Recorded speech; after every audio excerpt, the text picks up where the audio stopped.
कानी बहू। किशोरी लाल जी के बेटे राघव की शादी की बात जगह जगह चल रही थी, लेकिन किशोरी लाल जी को कोई लड़की पसंद ही नहीं आती थी। और उसकी एक ही वजह थी, किशोरी लाल जी का लालची होना। उनको लड़के वालों से मोटा दहेज चाहिए था, और इसी चक्कर में एक दिन वो एक बहुत पैसे वाले के घर अपने बेटे का रिश्ता लेकर पहुंचे। उस आदमी का नाम था ओम प्रकाश। देखे किशोरी लाल जी, मेरी एक ही बेटी है और मेरी सारी संपत्ति जायदाद सब कुछ मेरी बेटी नैना का ही है। पापा, नाम से लगता है बहुत खूबसूरत होगी। कितना अच्छा नाम है ना, नैना। ओ, वैसे बात तो सही है आपकी। अब इतना पैसा है, जमीन जायदाद है, इकलौती बेटी, आप भी क्या करेंगे? सब कुछ उसे ही देंगे ना। बिल्कुल ठीक पहचाना आपने। बस बेटी की शादी और सारी जायदाद उसके नाम। पापा, बिना देखे हाँ कर दीजिए ना। इतना अच्छा रिश्ता फिर कहाँ मिलेगा? माला माल हो जाएंगे हम। मैं अपनी बेटी को बुलाता हूँ। अरे नहीं नहीं नहीं नहीं, आपकी बेटी का नाम नैना है, सुनकर ही लगता है बहुत सुंदर होगी। रहने दीजिए अंकल, मैं तो आपकी बेटी के नाम से इतना खुश हो गया हूँ कि उसे बिना देखे शादी करने को तैयार हूँ। अब तो मैं उसका चेहरा सीधे शादी के बाद ही देखूंगा। और इस तरह राघव नैना का चेहरा नहीं देखता और उससे शादी कर लेता है। शादी के बाद अपनी सुहाग रात पर जब राघव नैना का घूंघट उठाकर देखता है, तो नैना की आंखें बंद थी। कितनी खूबसूरत हो तुम नैना। जरा अपनी आंखें खोलकर मेरी तरफ देखो तो सही। नहीं, मुझे शर्म आती है।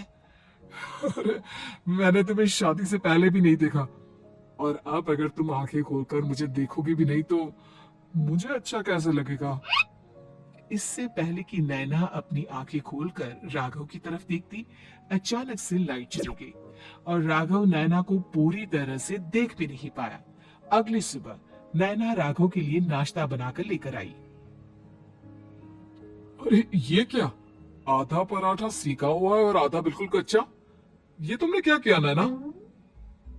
बहू, तुमने क्या आधा पराठा तवे से नीचे लटका कर रखा था, जो आधा सिका है और आधा कच्चा? मुझे जितना दिखेगा उतना ही तो सीखूंगी ना पापा जी। जहाँ जहाँ मुझे नजर आ रहा था वहां मैंने सीख लिया, और जहाँ जहाँ नहीं दिखा वहां कच्चा रह गया होगा।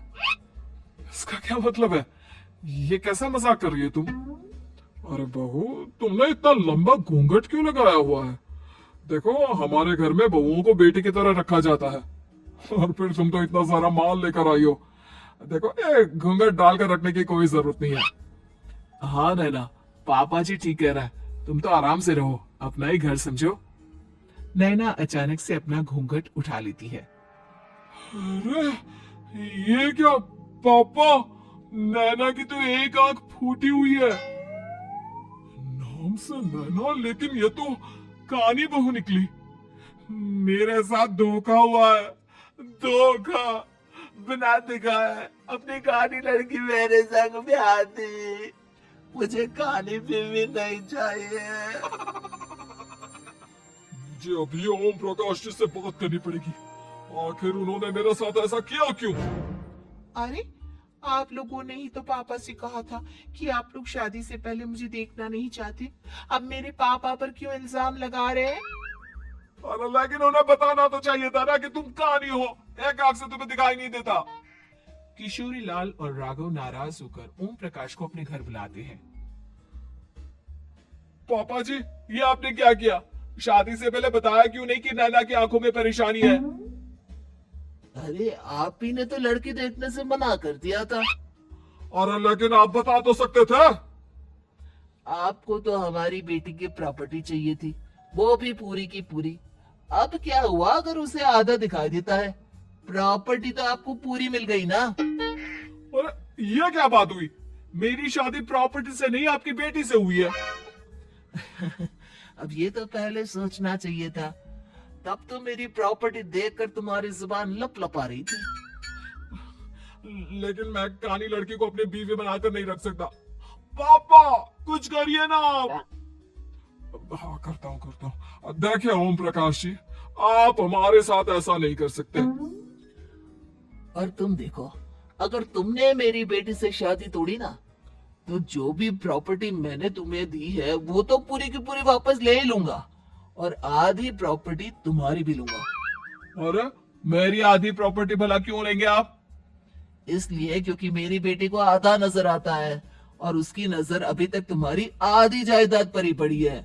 अब तुम उसे घर से निकालोगे तो कुछ तो लेकर जाएगी ना।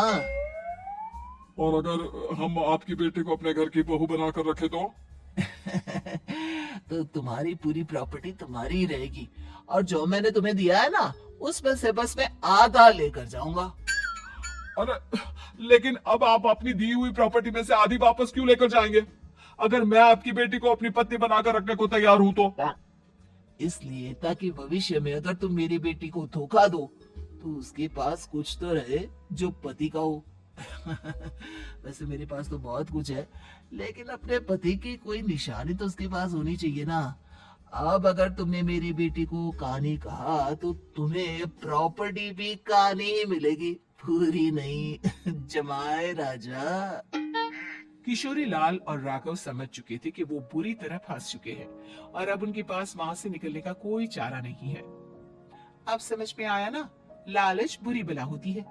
एक तो तुम्हें प्रॉपर्टी मिली, ऊपर से बीवी मिली, उसमें तुम्हें नखरे भी दिखाने हैं। आए बड़े, चुपचाप बैठो तुम। कुछ दिनों के बाद नैना राघव की कार लेकर बाजार घूमने निकलती है और जब कार लेकर वापस आती है, ये क्या? एक तरफ से मेरी गाड़ी पूरी खराब हो चुकी है। लगता है तुमने मेरी गाड़ी को किसी दूसरी गाड़ी के साथ एक्सीडेंट किया है। अरे कितना बड़ा नुकसान कर दिया तुमने बहू। वो क्या है ना पापा जी, मुझे एक आंख से दिखाई नहीं दे रहा था, सामने से गाड़ी आ रही थी। मुझे तो सिर्फ आधा ही दिखाई दिया और वो गाड़ी मेरी कार से रगड़ती हुई निकल गई। अब मैं क्या करूं बताओ? आप इसे ठीक कराने के पैसे कौन देगा? तुम्हारे पापा? तुमने मुझसे इस तरह से बात की? अभी रुको। नैना राघव की शिकायत ओम प्रकाश को कर देती है। देखो राघव, अब जो मेरी आधी प्रॉपर्टी तुम्हारे पास थी ना, उसमें से आधी और मैं लेकर जाऊंगा, क्योंकि तुमने मेरी बेटी को डांटा। अरे नहीं नहीं पापा जी, गलती हो गई, माफ कर दो। गलती की तो कोई गुंजाइश ही नहीं। अगली बार मेरी बेटी को डांटा तो बची हुई आधी में से आधी और ले जाऊंगा। लालच के चक्कर में हम दोनों ने बहुत बड़ी गलती कर दी बेटा।